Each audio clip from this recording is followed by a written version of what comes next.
A ver, vamos a situarnos. Estamos en Nueva York. Es marzo de 1939. El mundo está... a punto de arder. La tensión se nota en el ambiente. Sí. Pero en un sótano de Greenwich Village, en un club que se llama Café Society, está pasando algo único. Lo llaman el lugar equivocado para la gente correcta. Y es que es el único club de verdad integrado de toda la ciudad. Un refugio para artistas, intelectuales, para mentes progresistas, como se decía entonces. Y ahí dentro, cada noche, sobre la 1 de la madrugada, empieza un ritual. Un ritual casi... sagrado. No tiene nada que ver con el show de jazz habitual. No. Al final de su último pase, la cantante, Billie Holiday, hace un gesto y todo se para. Los camareros dejan de servir, las conversaciones se mueren. Silencio total. ¿Ves? El público se queda a oscuras. Solo hay un foco de luz. Uno, blanco, muy nítido, que le da a ella en la cara. Y en ese silencio tan denso, empieza a cantar. Pero no es una canción de amor, no es una balada. Es una confrontación. Es una acusación, sí. Un manifiesto de 3 minutos que lo cambia todo. Y siempre es la última canción. No hay bises. Nunca. El dueño del club decía que la gente no podía pedir otra copa. Y ya está. Tenían que salir a la calle con esa canción quemándoles por dentro. Hoy vamos a meternos de lleno en esa canción, Strange Fruit. Vamos a ver cómo un poema, que nace del horror de una fotografía, se convierte en un himno de protesta. Y sobre todo, el coste personal, el inmenso coste que pagó Billie Holiday por atreverse a cantarla. ¿Y por qué? Bueno, más de 80 años después, sigue doliendo. Vamos al origen entonces, porque la historia de Strange Fruit no empieza en un club de jazz, ni siquiera con Billie Holiday. El origen es bastante sorprendente, ¿no? Totalmente. Nace de un hombre llamado Abel Meropol, un profesor de inglés del Bronx. Era judío, neoyorquino y miembro del Partido Comunista. Vamos, un perfil muy alejado del jazz de Harlem. Nada que ver. Y un día ve una fotografía que se le queda grabada. Le obsesiona durante semanas, no puede quitársela de la cabeza. Una fotografía de un linchamiento. Una práctica que en esa época era, brutalmente común. Exacto. Lo más seguro es que fuera la famosa foto del linchamiento de Omaha, en Nebraska, de 1919. La imagen es que es aterradora. Sí. Y no solo por los 3 hombres negros colgados de un árbol, es por la gente que hay alrededor. Cientos de personas blancas, hombres, mujeres, incluso niños, que posan, sonríen. Es la normalización del terror absoluto, eso es. Y Meropol, horrorizado, no sabe qué hacer con esa rabia, con ese dolor. Así que hace lo único que sabe hacer, escribir. Lo convierte en un poema, Strange Fruit. Pero claro, un poema en un cajón no cambia nada. ¿Cómo salta del papel al escenario? Pues el propio Meropol le pone música. Una melodía muy sombría, muy minimalista. Y la canción empieza a moverse por los círculos de la izquierda, de los activistas de Nueva York. Ah, o sea que ya tenía vida antes. Sí, sí. Su mujer, Anne, la cantaba en reuniones del sindicato, en actos para recaudar fondos. Hubo uno muy famoso en el Madison Square Garden para apoyar a la República durante la Guerra Civil Española. Era, un himno de nicho, para iniciados. Entiendo.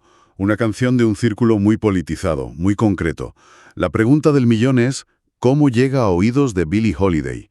Que en ese momento era una estrella, sí, pero más de baladas de amor. Ahí la clave es el Café Society. El director del club, un tal Robert Gordon, la escucha en uno de esos actos y ¡pum!, tiene una revelación. Ve el potencial de juntar esa letra tan cruda con la voz de Billie, que era capaz de transmitir un dolor inmenso. Y organiza el encuentro. Muy consciente de que no tenía mucha educación formal, escucha atentamente. Y según cuenta el propio Meropol, solo hizo una pregunta sobre la letra. ¿Cuál? Preguntó qué significaba la palabra pastoral. Pastoral. Una idílica escena de campo. Qué ironía tan salvaje en el contexto de la canción. Una ironía buscada y brutal. Meropol se lo explicó y ella no necesitó nada más. No tuvo que analizarla, la entendió a un nivel visceral. En esas pocas líneas estaba todo, el miedo, la injusticia, la rabia que ella conocía desde niña. Y el dolor por la muerte de su propio padre, ¿no? Especialmente eso. A su padre le negaron atención médica en un hospital del sur por ser negro. Y murió. Ella no escribió la canción, pero desde ese momento se adueñó de ella para siempre. Y no solo con la voz, es que lo que la convierte en leyenda no es solo qué cantaba, sino cómo lo cantaba. Ese ritual del que hablábamos al principio. Eso es casi tan importante como la letra, ¿verdad? Es que es fundamental, no era una actuación, era una liturgia. El dueño del club, Barney Josephson, y ella diseñaron esa puesta en escena con una precisión milimétrica. Todo calculado. Todo. La última canción, siempre. Silencio absoluto, el bar parado, la oscuridad total. Y ese único foco. Era una forma de obligar al público, que en su mayoría era blanco y de clase alta, a mirar de frente, sin distracciones. No te podías escapar. No podías mirar a otro lado. Solo estabas tú y la voz de Billy, describiendo el horror. Y la regla de no hacer bises. Eso es psicológicamente muy potente. Rompe todo el ciclo del espectáculo, el aplauso, te deja en shock. Exacto, La idea era que la canción se quedara ahí, flotando en el aire. como un eco incómodo. Que nadie pudiera disipar esa tensión con un aplauso y pedir otra copa. Estaba diseñado para dejarte una marca. Y para ella se convirtió en su verdad. Tony Bennett lo dijo muy bien. Billie Holiday no cantaba nada que no hubiera vivido. Claro, Y con algo tan potente, el siguiente paso es grabarlo. Pero estamos en 1939. Llevar una canción que habla de linchamientos a un estudio de grabación suena a misión imposible. y casi lo fue. Su discográfica era Columbia Records, un gigante, y su productor el famoso John Hammond. Un personaje clave en la historia del jazz. Clave. Un aristócrata blanco que lanzó las carreras de muchísimos artistas negros. De la propia Billie, de Count Basie, Aretha Franklin. Pero hasta él tuvo miedo. Eso es un revelador. El mismo hombre que luchaba por darles visibilidad se echa para atrás con esta canción. ¿Por qué? Por dinero. Fue una mezcla, yo creo. Por un lado, pánico a la reacción de los estados del sur. Sabían que las radios la iban a vetar, que los distribuidores se negarían a vender el disco, Un suicidio comercial. claro, y que pondría en peligro sus giras. Pero también había un miedo a la controversia, a la crudeza del mensaje. Hammond tenía un límite, y Strange Fruit lo superó. O sea que Columbia le cierra la puerta en las narices. ¿Y ella qué hace? No se rinde. Busca una salida y la encuentra. Curiosamente, con ayuda del propio Hammond. Acude a un sello muy pequeño, independiente, Commodore Records. El dueño, Milt Gabler, era un entusiasta del jazz y no tenía las ataduras de una gran corporación. Y dijo que sí. Dijo que sí. La grabaron en una sesión corta, muy tensa, y a pesar de no tener apoyo de una multi ni sonar en la radio, el disco fue un éxito sorprendente. Vendió más de 1 millón de copias 1 millón. y llegó al número 16 de las listas. Para una canción así fue una auténtica proeza. 1 millón de copias es un mensaje. La gente estaba escuchando. Y me imagino que las reacciones no fueron nada tibias. Fueron extremas. O la amabas o la odiabas. Para una parte de la sociedad fue una revelación. Ahmet Ertegun, el que luego fundaría Atlantic Records, dijo algo que se cita mucho. ¿Qué dijo? La llamó una declaración de guerra y dijo que fue el principio del movimiento por los derechos civiles. Un momento, eso es una afirmación muy, muy potente. No dice que era parte del movimiento, dice que fue el principio. ¿Es una exageración o de verdad una canción pudo ser la chispa? A ver, es muy audaz, pero tiene su lógica. Piensa en el contexto. Esto es 15 años antes de que se declarara ilegal la segregación en las escuelas. 16 años antes de Rosa Parks. El activismo ya existía, pero Strange Fruit lo llevó a un escenario nuevo, la cultura popular. Lo sacó de los mítines y lo metió en los clubes. Y en los tocadiscos de las casas. Se llegaron a enviar copias del disco a todos los senadores de Estados Unidos como un acto de protesta contra los linchamientos. Fue un catalizador. Pero por otro lado, estaba la gente que iba a un club a tomar una copa, a relajarse, a escuchar jazz, y de repente se encontraban con esto. Claro. Y es un argumento comprensible. El historiador de jazz Albert Murray lo dijo sin rodeos. ¿Quién demonios quiere escuchar algo que le recuerda a un linchamiento mientras celebra el Año Nuevo? Tiene sentido. Las radios la prohibieron masivamente. Y es muy curioso que muchos testimonios de la época no hablan de la canción en términos musicales. Hablan en términos físicos. Decían que era como una puñalada en el plexo solar. Te dejaba sin aire. Lo que nos lleva al punto más oscuro de todo esto. Cantar Strange Fruit no fue solo una decisión artística, tuvo un coste real, brutal, para Billie Holiday, un coste altísimo. Ella lo dijo, llevaba la canción como una bomba sin explotar. Estaba convencida de que fue la razón principal por la que las autoridades federales la persiguieron sin descanso el resto de su vida. Sobre todo la Oficina Federal de Narcóticos. Exacto, con el infame Harry Anslinger a la cabeza. Es que era el objetivo perfecto para ellos, ¿no? Una mujer negra, famosa, con una adicción, que además cantaba la canción más incendiaria del país. Usaron su adicción como excusa para silenciarla políticamente. Ella lo creía a pies juntillas. Y hay pruebas que lo apoyan. Por ejemplo, vinculó su arresto más famoso, en Filadelfia, a haber cantado Strange Fruit la noche anterior, desobedeciendo una advertencia. Uf, Pero el golpe más duro fue cuando le quitaron la Cabaret Card.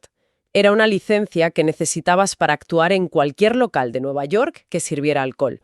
Al quitársela por su condena por drogas, le prohibieron actuar en su propia ciudad durante los últimos 12 años de su vida. la ahogaron profesional y económicamente. Completamente. Le cortaron las alas en su casa. Es tremendo. Y a pesar de la persecución, del coste personal, siguió cantándola. Sí, y eso demuestra un coraje increíble. No solo la siguió cantando, es que empezó a meter cláusulas en sus contratos que le garantizaban el derecho a interpretarla, para que ningún dueño de un club pudiera censurarla. Era su condición. Sí. Su pianista, Mal Waldron, contó algo fascinante. Decía que a veces sentía que Billie no la cantaba para el público, la cantaba para sí misma, para darse fuerzas en noches en las que se sentía especialmente vulnerable. Era su arma y su escudo a la vez. Esa conexión tan brutal entre el artista y la canción es increíble. Las fotos más famosas de ella, las más icónicas, parece que capturan justo eso, ese dolor y ese desafío. Hay un ejemplo perfecto, la sesión de fotos de 1946 con Robin Carson. Billie estaba nerviosa, cohibida, y las fotos no salían bien. Y el fotógrafo, a punto de rendirse, tuvo una idea. ¿Cuál? Le pidió que cantara Strange Fruit, allí mismo, en el estudio, a capela. Y en el instante en que empezó a cantar, su cara se transformó. ¡Wow! Adquirió esa expresión de agonía, de pasión, de desafío, que todos conocemos. Esas fueron las fotos que pasaron a la historia. La canción era la llave que abría su alma. Y esa alma, esa canción, ha sobrevivido a Billie Holiday. La han versionado muchísimos artistas, Nina Simone, Jeff Buckley. Sigue siendo un referente que nos obliga a mirar a una parte de la historia que muchos querrían olvidar. Exacto. No permite que el pasado sea solo pasado. La cantante Cassandra Wilson dijo que Strange Fruit es una historia que necesita ser contada una y otra vez. Y Holiday se aseguró de que se entendiera sin filtros, ¿no? Totalmente. Maya Angelou cuenta una anécdota brutal. Una vez, su hijo pequeño le preguntó a Billie qué significaba la canción. Y Billie, sin suavizar nada, se lo explicó con una crudeza terrible. Le describió los detalles de un linchamiento. Para ella, la verdad de esa canción no admitía metáforas. Después de analizar todo esto, nos queda una reflexión final. La historia de Strange Fruit demuestra que una canción puede ser mucho más que arte. Puede ser un arma, un espejo y una carga muy pesada. Billie Holiday la empuñó, se miró en ella y soportó su peso hasta el final. Y esto nos lleva a una pregunta un poco inquietante. Strange Fruit no ofrecía esperanza. No hablaba de un futuro mejor. Simplemente te obligaba a mirar el horror del presente. Y quizá el arte más poderoso es precisamente ese, el que se niega a ofrecernos ningún tipo de consuelo.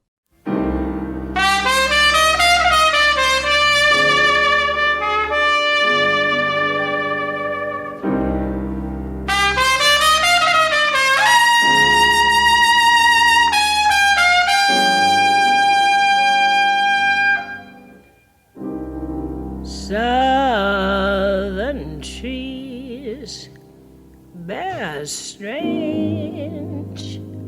fruit, blood on the leaves and blood at the root, black bodies swinging in the southern breeze.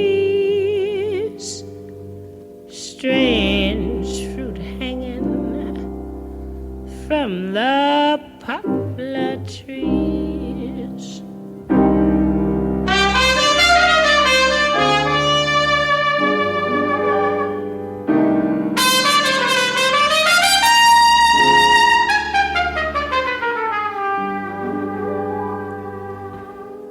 Pastoral scene of the gallant South,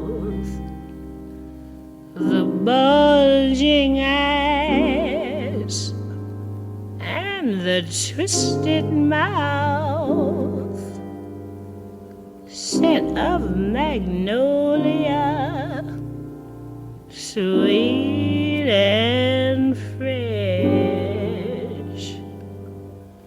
Then the sudden smell of burning flesh. Here is a fruit for the crows to pluck, for the rain to gather, for the wind to suck, for the sun to rot, for the tree to drop.